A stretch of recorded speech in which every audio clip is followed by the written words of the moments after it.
Claire Bennett had been at Greyhaven Inn for less than 3 minutes when she found a man in a faded flannel shirt balancing on a ladder above the front porch, hammer in hand, fixing a storm-damaged railing.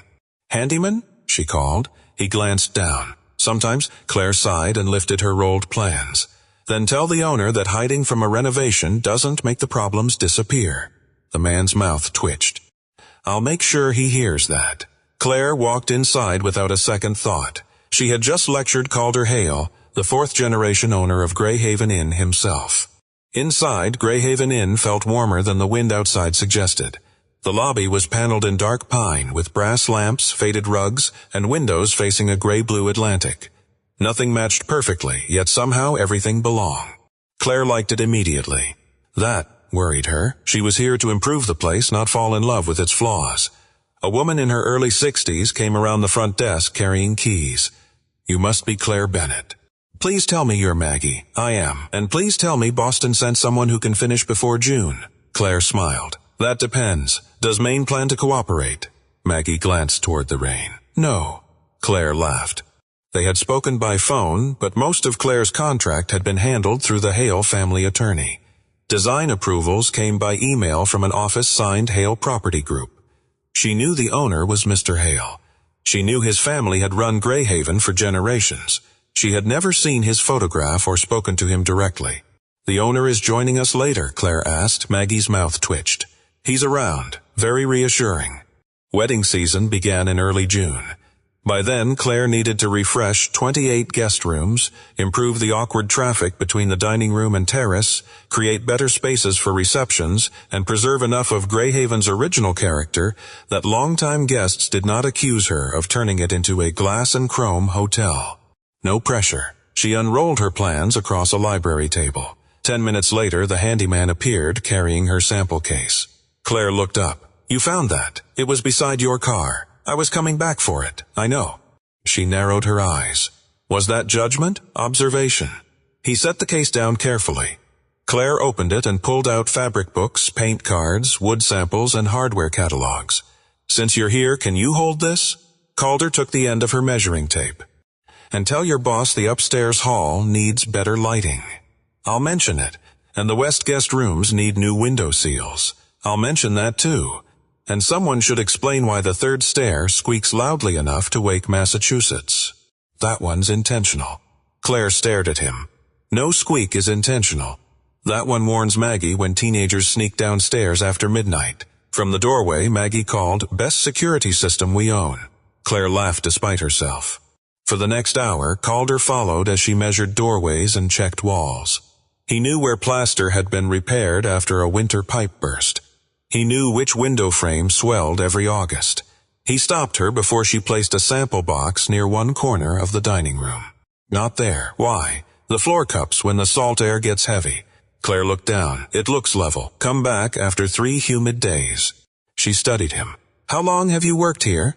"A while." "That is the most Maine answer I've heard today. It's still early." By late morning, they reached the basement. Claire stopped at the narrow stairs. "Does your boss ever actually come down here?" Calder stepped past her and switched on the lights. "More often than you'd think." The basement smelled of cedar and old stone. He showed her shut-off valves, storage rooms, and a section of foundation missing from her drawings. Claire lowered her clipboard. "You know this building better than the survey." "I've had more time with it." She looked at his work-worn hands, then at the careful way he checked an old hinge before closing a door. He never acted as though carrying boxes, fixing rails, or crawling under pipes was beneath him. That impressed her. Back upstairs, Claire paused beside a window overlooking the rocky shoreline. Calder leaned against the frame. "Why restoration?" She turned. "What? You could design new hotels. Clean walls, straight floors, no squeaky stairs." Claire smiled. "New buildings tell you what they are. Old ones make you listen first." For once, Calder did not answer immediately. Then he smiled. Claire turned toward the far end of the hall and noticed 2 enormous doors. Dust clouded their glass panes. A heavy brass lock held them shut. The locked doors stayed in Claire's mind, but Greyhaven gave her little time to investigate. For 3 days, she and Calder seemed to end up in the same room every hour. On the porch, Claire checked the spacing between tables for summer breakfasts. "Too close to the railing," Calder said. She glanced over. Why wind? It's a porch. Wind happens, not like this wind. The next morning, a gust sent one of her cardboard templates sliding across the lawn. Calder caught it against his boot. Claire pointed at him. Don't say it. I wasn't going to. You were thinking it. That seems difficult to prove. In the dining room, he showed her the window that leaked cold air every February. In the library, he stepped over one floorboard without looking. Claire stepped directly on it. It groaned. She froze. Calder looked back. That one complains. You could have warned me. I thought you were listening to the building. She gave him a look. By afternoon, she had started writing his observations in the margins of her plans. West window, draft, library board, loud. Second floor corner, no heavy cabinet. Sun fades east wall after 3 p.m. None appeared in the architectural survey. Calder knew them because he had lived with the building long enough to notice what paper missed. Claire was beginning to depend on him. She would never admit it. In one guest room, she held 3 paint samples against the wall. Weathered linen, she said. Calder nodded. Driftwood gray, another nod, and coastal fog. He studied all 3. They're beige. Claire slowly lowered the cards. I'm sorry? Different beige. Those are 3 entirely separate colors, if you say so. She stared at him as though he had insulted her family. Weathered linen has warmer undertones. Beige. Driftwood gray has mineral notes. Gray beige. Coastal fog is cooler. Cold beige. Claire pressed the samples against her chest. You're no longer invited to have opinions. That seems unfair. It's necessary for the integrity of the profession. He smiled and went back to tightening a loose window latch.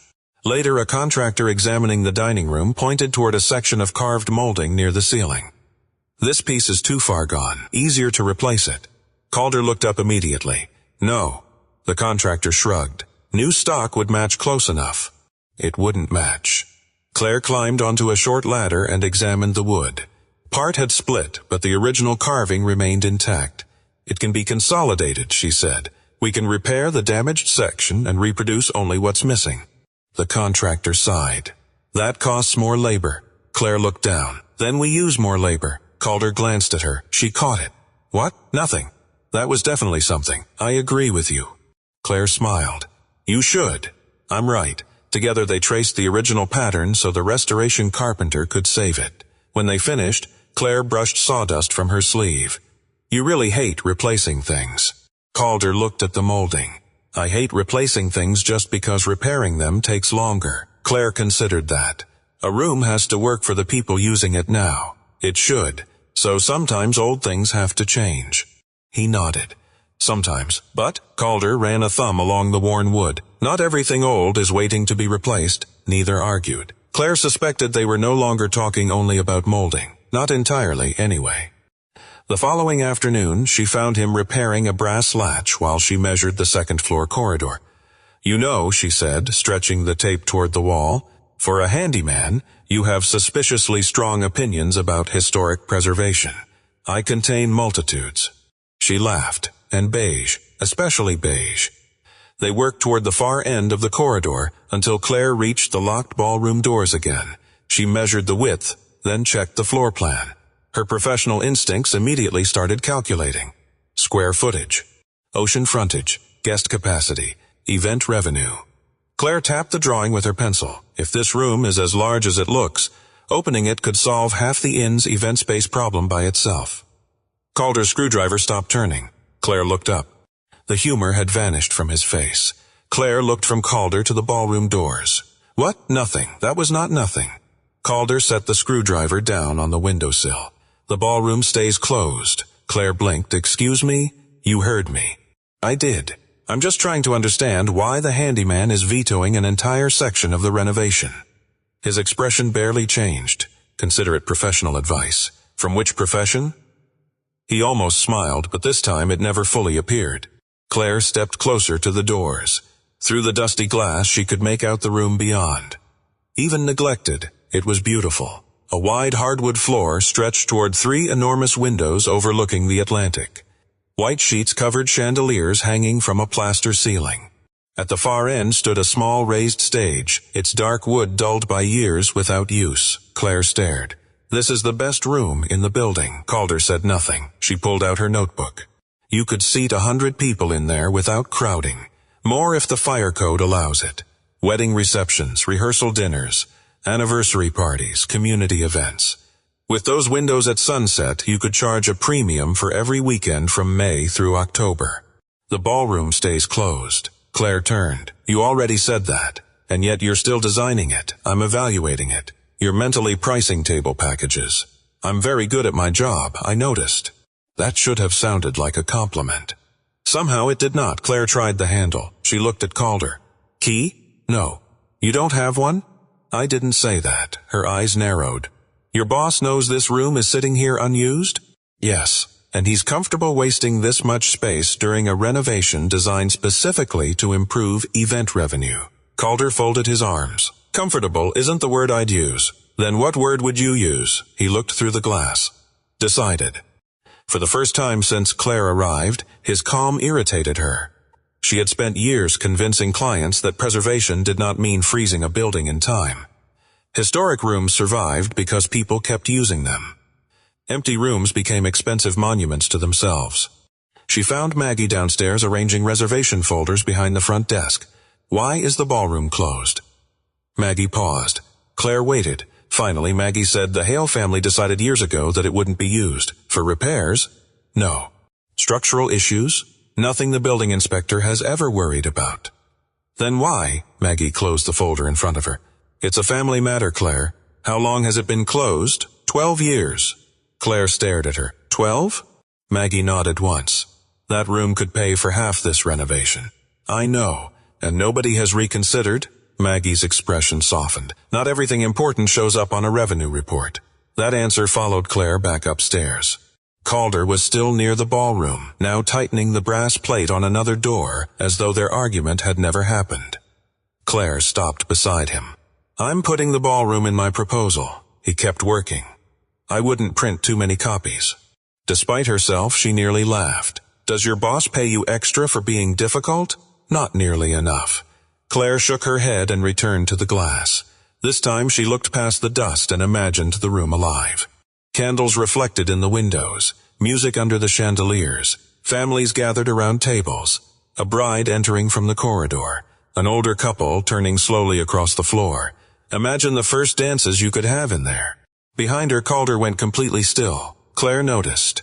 She turned, expecting another dry answer. None came. His eyes remained fixed on the room. For several seconds, he seemed to forget she was standing beside him.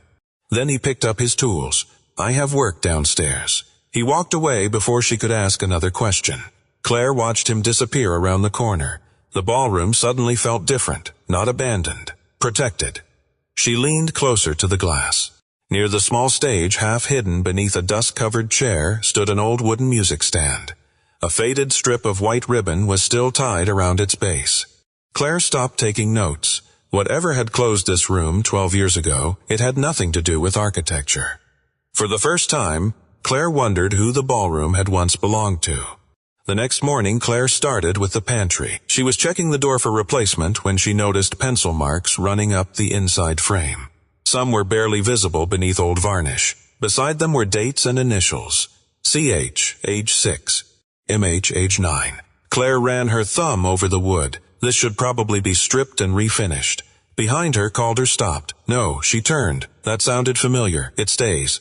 Claire looked at the marks again. These are yours? Some. And MH? His expression softened. Family, he did not explain further. Claire looked down at her notes.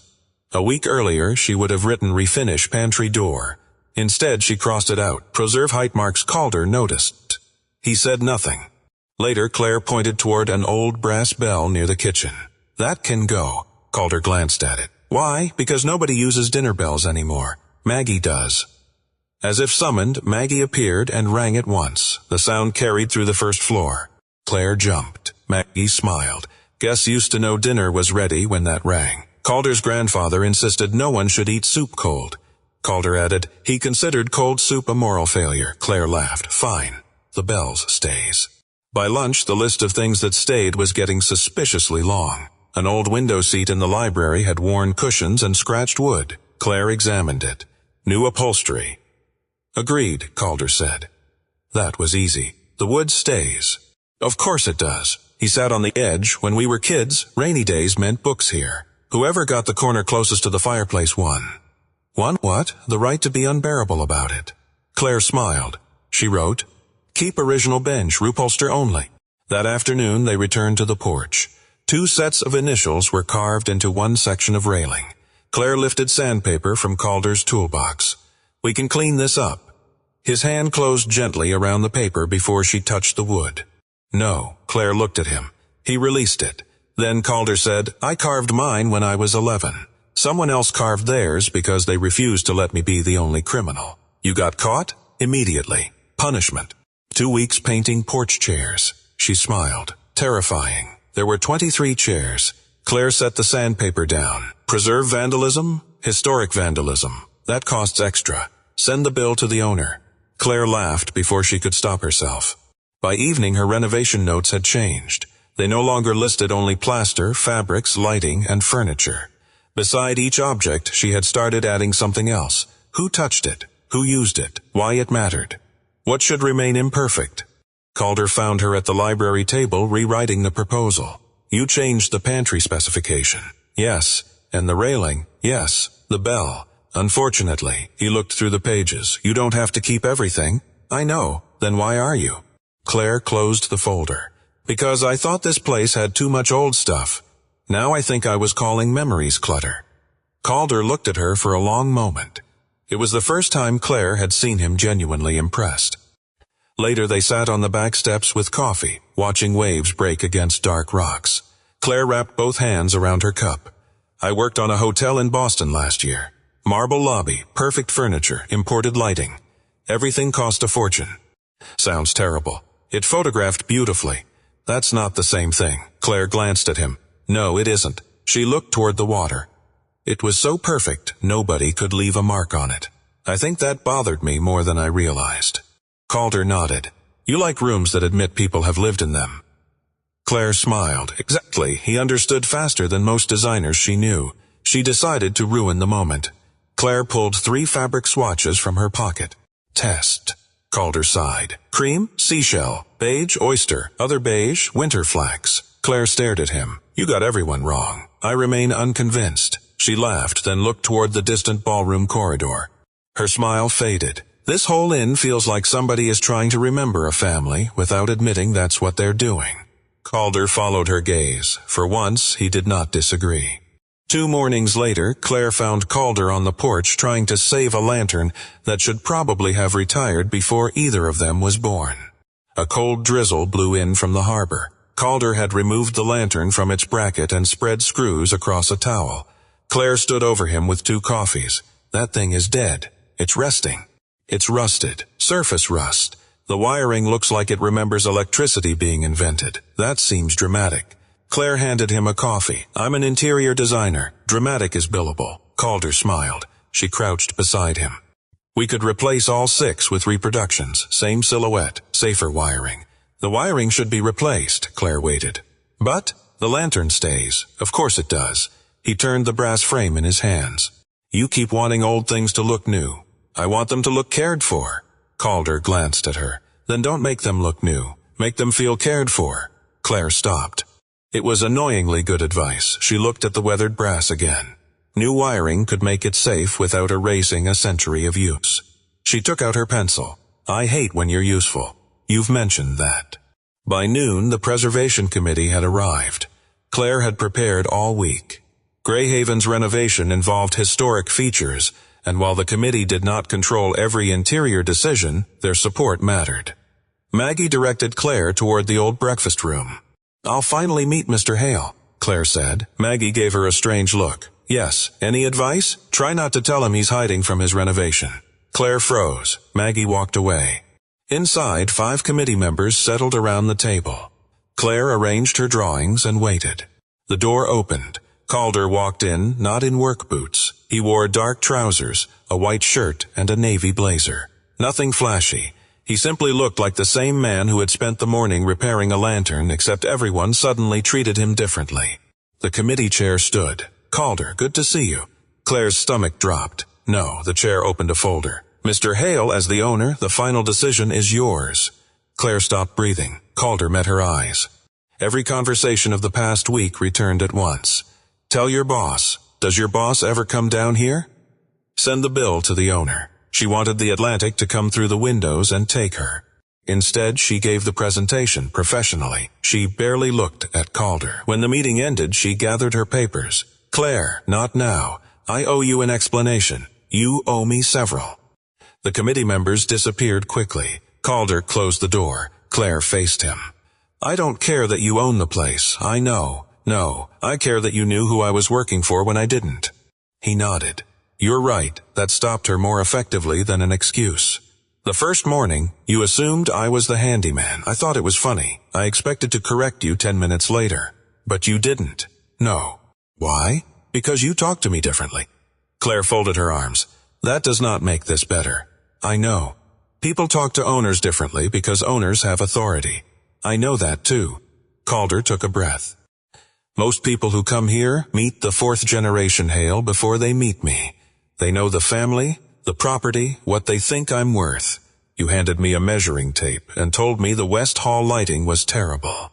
It is terrible. I agreed. She almost smiled. Almost. His expression stayed serious. I liked being the man holding the hammer for a little while. Then a little while became days. I should have told you. I didn't. That was unfair. Claire looked at him. There was no joke now, no attempt to make her feel foolish. Just an apology. It helped. Not enough. I need some space. You have it. Claire picked up her plans and left. Halfway down the corridor, she stopped. The ballroom doors stood ahead, still locked. For days she had wondered why the handyman cared so much about that room. Now she knew there had never been a handyman, only Calder Hale. And somehow that made the locked ballroom even harder to understand. The next morning, Claire found 3 emails waiting. The first contained the full renovation budget. The second listed every approval she could make without Calder's signature.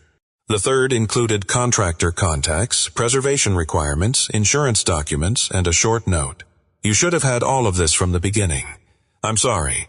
No explanation beneath it. No request that she forgive him. Claire sat at the library table for a long time. Part of her wanted to pack her samples, drive south, and let Greyhaven become someone else's problem. But she had accepted the project because it mattered to her career. She had promised a completed design, and somewhere between the squeaking floorboards and ridiculous beige arguments, the inn had begun to matter too. So she stayed. Calder kept his distance. For 2 days, Claire saw him only when a decision genuinely required him. He stopped appearing beside ladders before she asked. He did not wander into the library with coffee. If she needed something, he answered directly and left. She had wanted space. She discovered she did not enjoy it.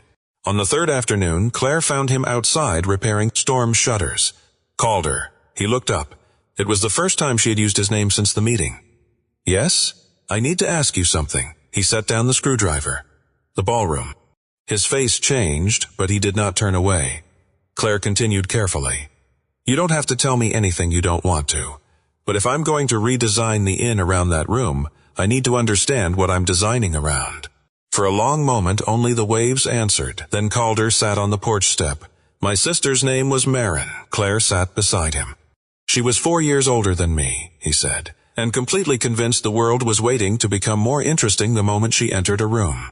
Claire smiled faintly. That sounds exhausting. It was. He smiled too. She loved that ballroom. When we were kids, she'd drag me in there whenever nobody was using it. She taught herself to dance from old videos and decided that made her qualified to teach me. Were you good? No. Still aren't. That information remains classified. Claire almost laughed. Calder looked toward the sea. I used to stare at my feet. She'd tap me on the shoulder and say, Stop watching your shoes. Listen to the music. His smile faded. Marin was supposed to get married here. Claire said nothing. The reception was planned for the ballroom. My mother had chosen flowers. Maggie had seating charts. Half the town had somehow become involved. What happened? Calder folded his hands. 2 weeks before the wedding, Marin was killed in a winter car accident. Claire's breath caught. I'm sorry. He nodded once. There wasn't anything dramatic after that. Nobody decided the room should stay closed forever. He looked down. I locked it after the funeral. Claire waited. I thought I'd open it when things settled down. Then after spring, then after the first anniversary. He gave a quiet, humorless laugh. One day became a week became a year, and 12 years passed. Yes, Claire finally understood the white ribbon on the music stand, the untouched floor, his expression when she had talked about first dances. The ballroom was not empty space. It was a celebration that had stopped before it began. Calder looked at her. "You're going to tell me keeping it closed doesn't change what happened?" "No." He seemed surprised. "You're going to tell me Marin would want people dancing there?" "I never met Marin." That silenced him. Claire looked toward the inn. "I don't know what she would want, and I'm not going to use your sister to win a design argument." Something in Calder's face softened. "I can redesign Greyhaven without opening the ballroom," he frowned.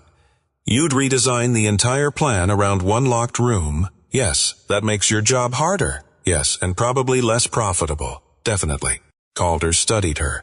"Why?" Claire met his eyes. "Because I'm designing an inn for people." She paused. "You're one of them." For several seconds neither moved. Calder did not reach for her. Claire did not ask for the key. He simply nodded. But when he picked up his screwdriver again, his hand was steadier. For the first time, the locked ballroom no longer felt like something standing between them. It was simply waiting. Claire kept her promise. The next morning she removed the ballroom from the center of her plans. Not from the building, not from the story, just from the renovation. She spread new drawings across the library table and began again. The ocean parlor became a small ceremony room, intimate enough for 40 guests with the Atlantic filling the windows behind them. The veranda could handle cocktails in good weather. The dining room would get movable partitions and furniture that could shift from breakfast service to evening receptions. The library would become a quieter gathering space for families who wanted something smaller.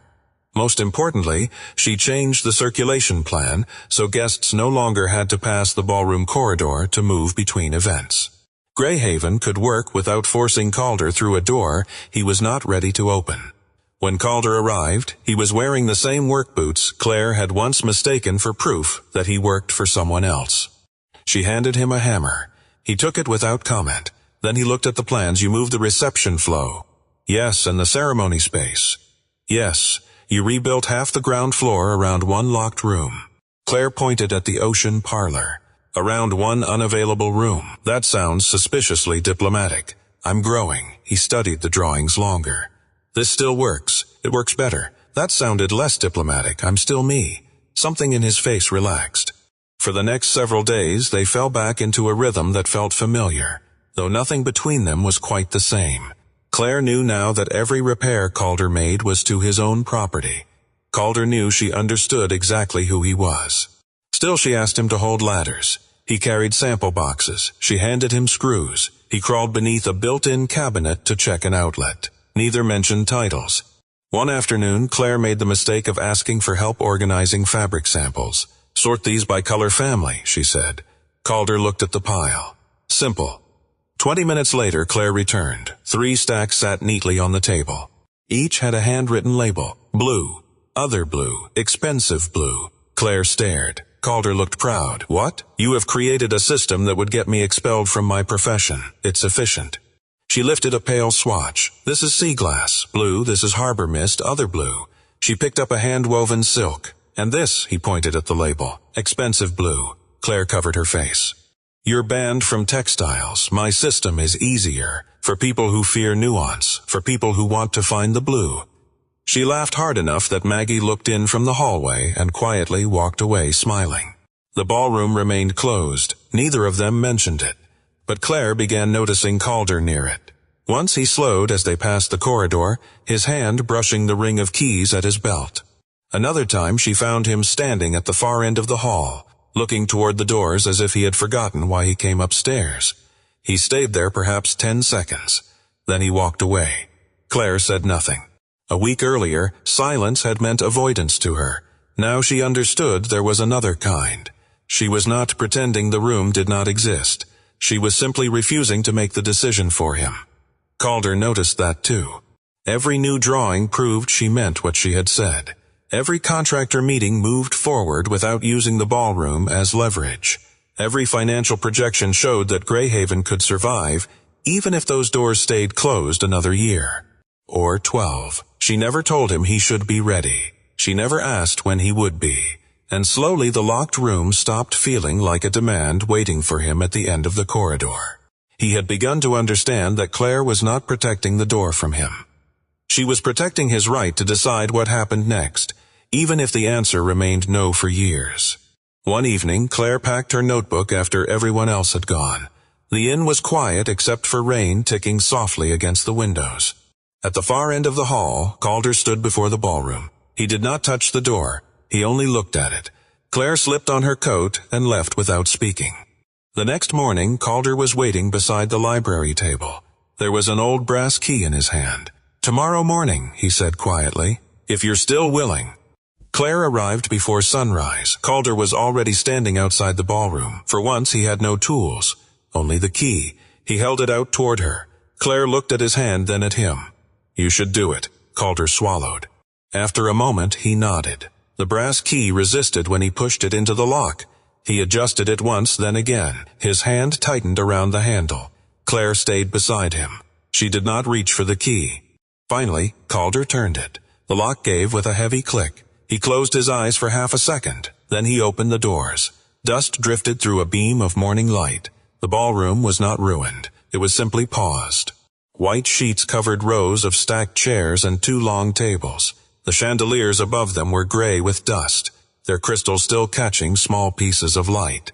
The ocean windows had been shut so long that salt filmed the glass. Beneath everything, the hardwood dance floor remained, dull but intact.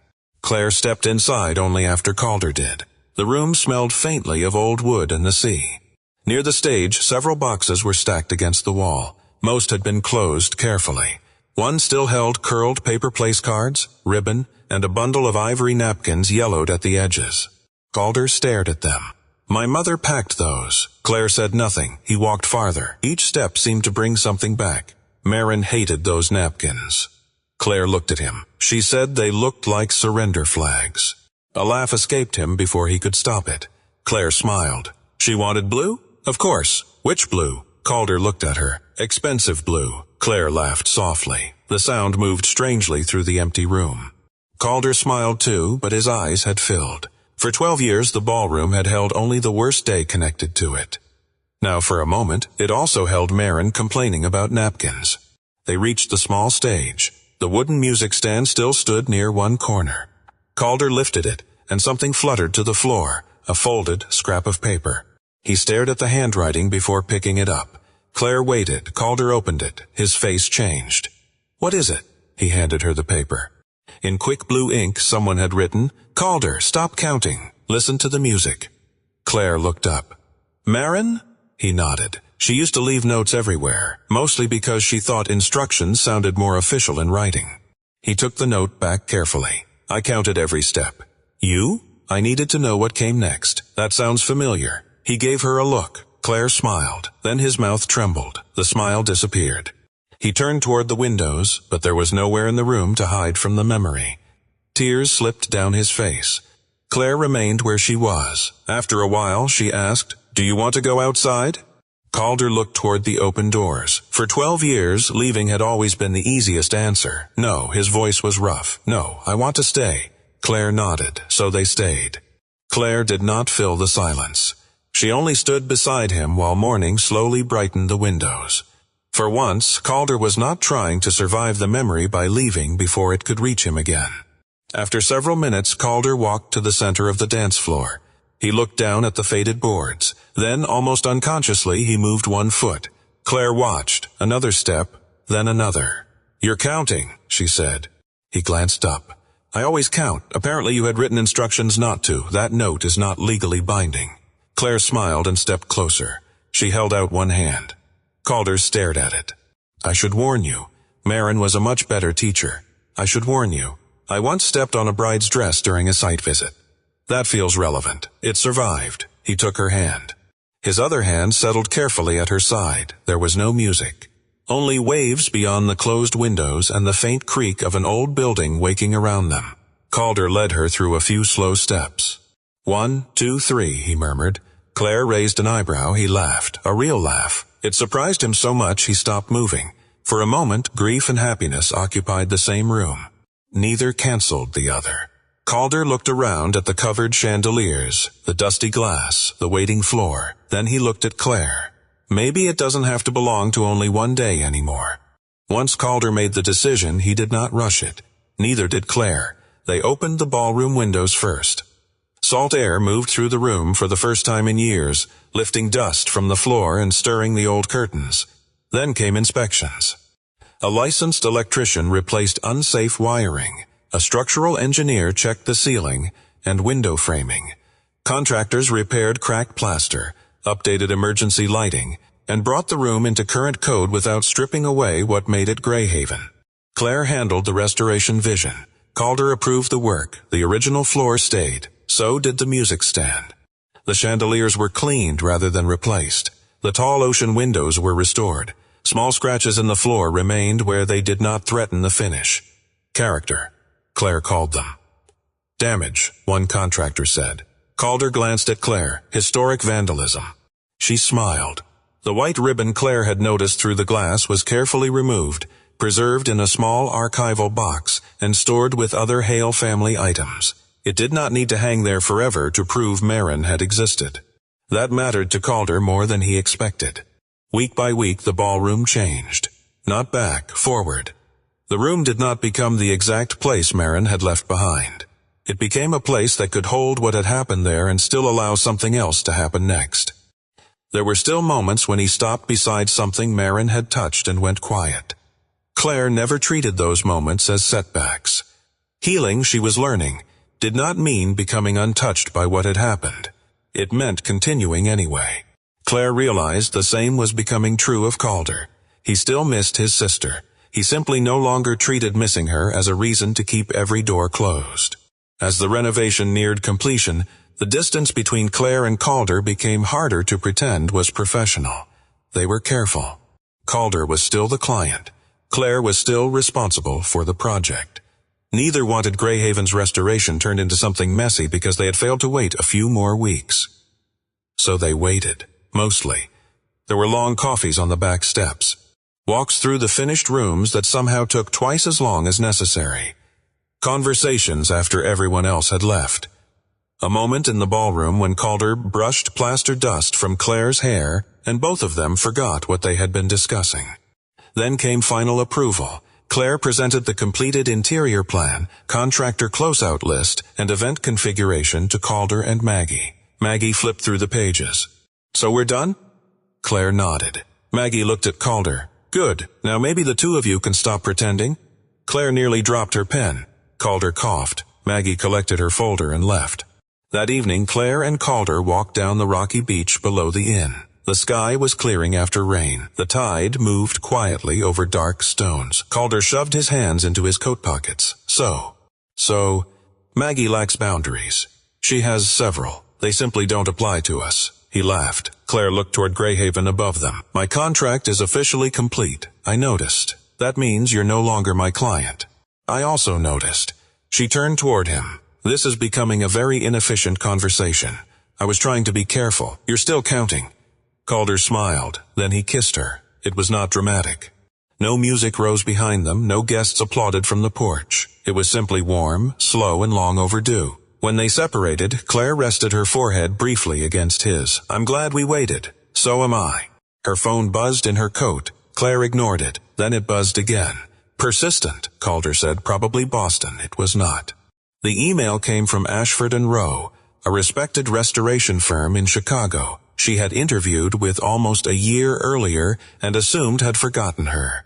They had seen recent photographs of Greyhaven through an industry contact. They wanted to offer her a position, creative director of historic interiors.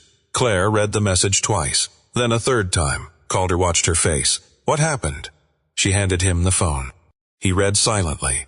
The role was everything Claire had worked toward. Larger projects, her own design team, national preservation work, real creative authority, and Chicago, far from Maine, far from Greyhaven, far from him. Calder handed the phone back. Claire searched his expression. She had imagined surprise, disappointment, maybe even one selfish sentence she secretly wanted to hear. "Stay." Instead, Calder was quiet for several seconds. Then he said, "You should take it." Claire had prepared herself for every answer except that one. Claire read the offer 3 more times that night. Chicago. Creative director. Her own team. Projects she had once imagined would take another 10 years to reach. She accepted 2 days later. Calder was the first person she told. He smiled, kissed her forehead, and said he was proud of her. Claire hated how much that hurt. 1 week remained before she left Maine. The days filled themselves with ordinary things. Final invoices, material binders, contractor notes, sample books Claire insisted someone might need even though every finish had already been approved. Calder helped her pack them anyway. He sat across from her at the library table, wrapping presentation boards in brown paper. Claire held up a fabric book. Keep or toss? Calder examined it seriously. Expensive blue. She stared at him. That joke stopped being funny weeks ago. No, you stopped appreciating consistency. She laughed despite herself. Then the laugh faded. Every box they sealed made Chicago more real. On Thursday, Claire packed hardware samples while Calder labeled boxes beside her. Neither mentioned there were 2 mornings left. He wrote library on one carton and ballroom on another. Claire stared at the word. A month ago it had meant a door. Now it meant light, music, and a future neither of them could schedule. At some point Claire looked down at his hands tying string around a stack of drawings. Aren't you going to ask me? Calder paused. Ask you what? She knew he understood. To stay. The room went quiet. Outside, waves struck the rocks below Greyhaven. Calder set the string down. If I asked you, would you? Claire swallowed. I don't know, that's why I won't. She looked at him, frustrated. You make it sound easy. It isn't. Then why are you so calm? I'm not calm. His answer came quickly enough to surprise her. Calder leaned back in the chair. I just know what fear looks like when it starts pretending to be love. Claire said nothing. He glanced toward the hallway leading to the ballroom. 12 years ago, I lost someone I loved. I locked the door and convinced myself that keeping everything exactly where it was meant, I hadn't lost as much. His voice softened. I spent 12 years thinking keeping a door closed was the same as keeping someone close. I know better now. Claire's eyes filled. Calder continued. If I ask you to give up Chicago for me, maybe you stay. Maybe we're happy. But maybe 5 years from now you look at some project, some team you should have led, and wonder who you would have become if you'd gone. He shook his head. I don't want to become that question. Claire looked away. All week, some small part of her had wanted him to prove his love by asking her to choose him. Now she understood he was proving it differently.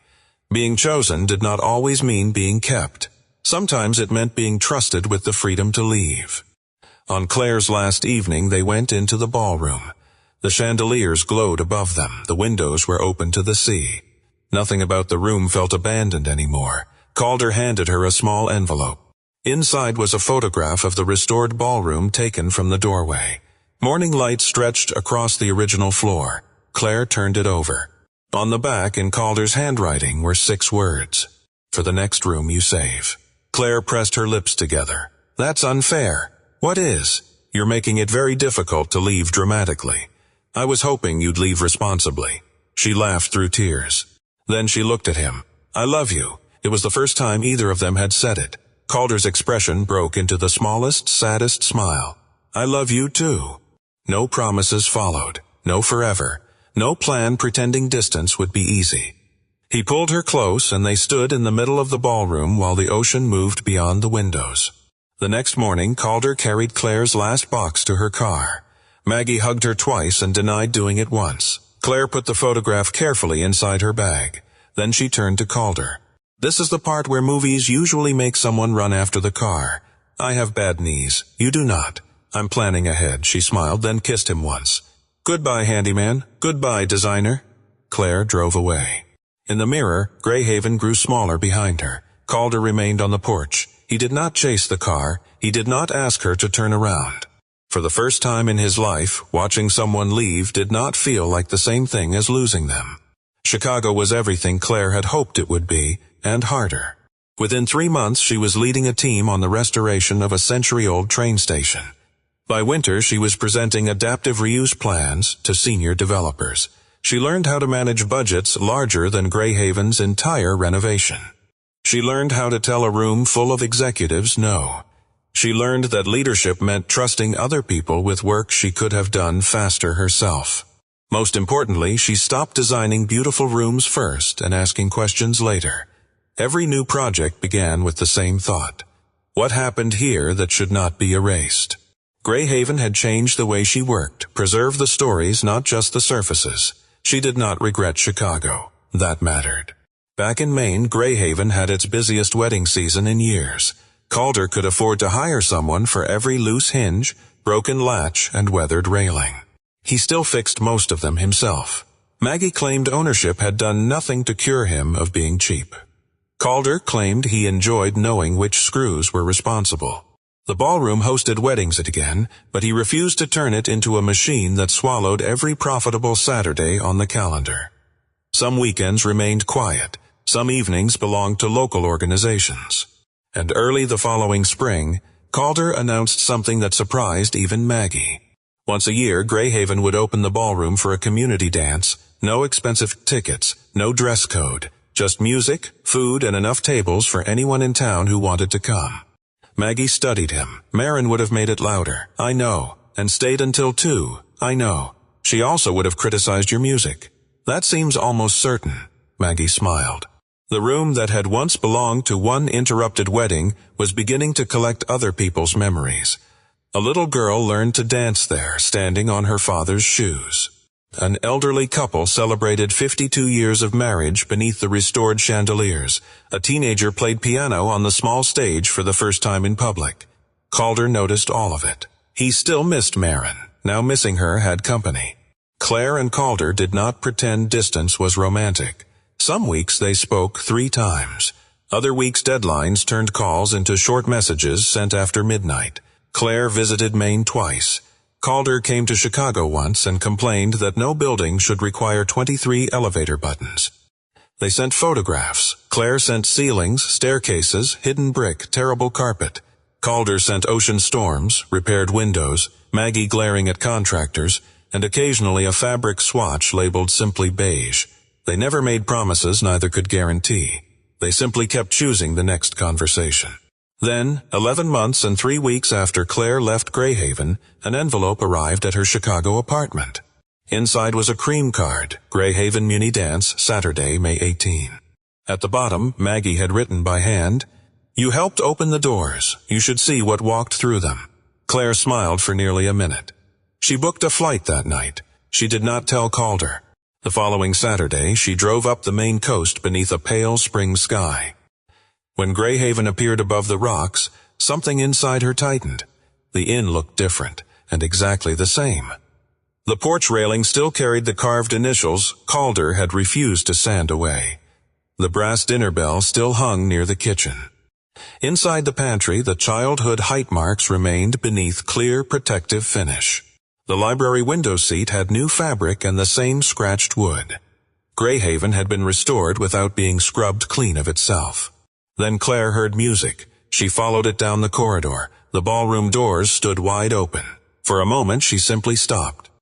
Inside there were no luxury wedding tables and no carefully staged photographs. There were neighbors, inn employees, children trying to copy their parents, older couples moving slowly across the floor. A fisherman Claire vaguely remembered from town was dancing badly and enthusiastically with his wife. Maggie stood near the stage, handing out slices of cake. The chandeliers glowed above all of them. The Atlantic shone through the windows. Claire looked toward the music stand. No white ribbon, no shrine, just sheet music. Calder had not forgotten his sister. He had done something harder. He had allowed the room to remember her without requiring it to stop living. Claire searched the crowd. No Calder. Maggie spotted her and smiled as though she had been expecting exactly this. Claire walked over. "Where is he?" Maggie tilted her head toward the porch. "Where do you think?" Claire laughed. Then she heard it through the open windows. Tap, pause, tap. The unmistakable sound of a hammer. Claire turned toward the front of the inn. Claire stepped onto the porch. Calder stood near the far railing in old jeans, a faded flannel shirt, and work boots, one hand holding a hinge while the other tapped it gently with a hammer. For a second she simply watched him. Almost a year had passed, and somehow he looked exactly like the man she had mistaken for a handyman on her first morning at Greyhaven. Claire smiled. "Still fixing things?" Calder froze. He turned. The hammer lowered at his side, then his face changed. only the ones worth keeping. Claire laughed and crossed the porch. She wrapped her arms around him. Calder held her tightly, but not desperately. There was no fear in it now.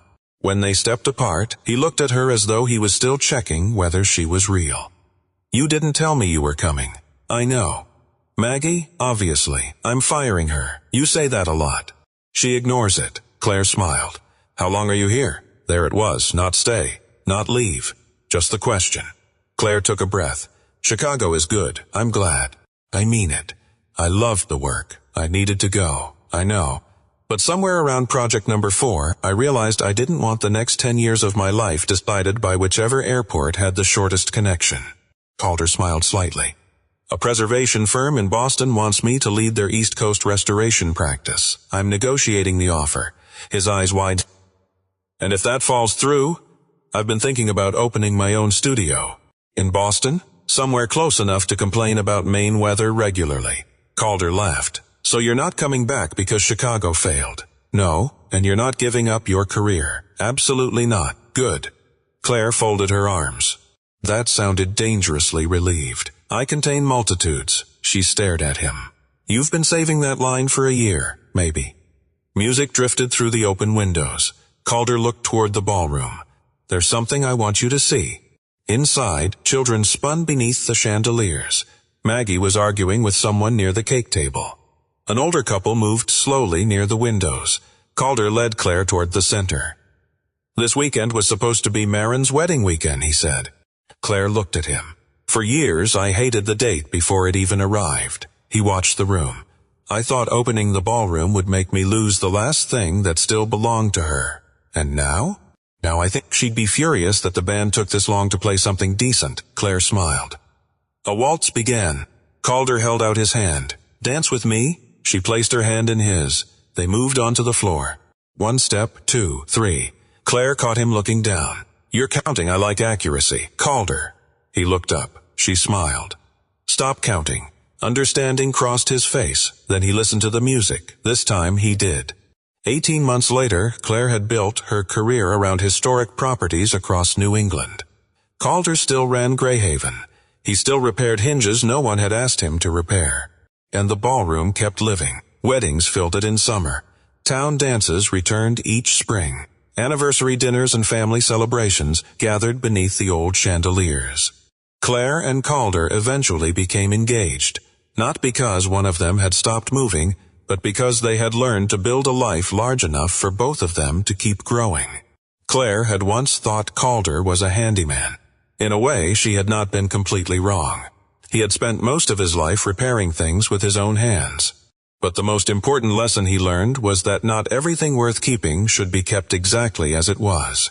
Sometimes healing is not restoring something to its old shape. Sometimes it is allowing it to have a future.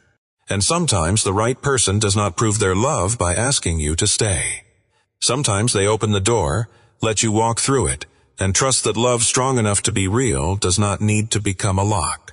If you finally met someone who felt like home, just as your biggest dream was calling you somewhere else, would you stay? Or would you hope real love was strong enough to let you go? If this story stayed with you, subscribe for more stories about love, second chances, and the quiet ways people find their way home. Behind Claire and Calder, the ballroom doors remained open. Music moved through the room. Beyond the windows, the Atlantic rolled toward the Maine shore, and for the first time, neither of them was standing inside a memory. They were making one.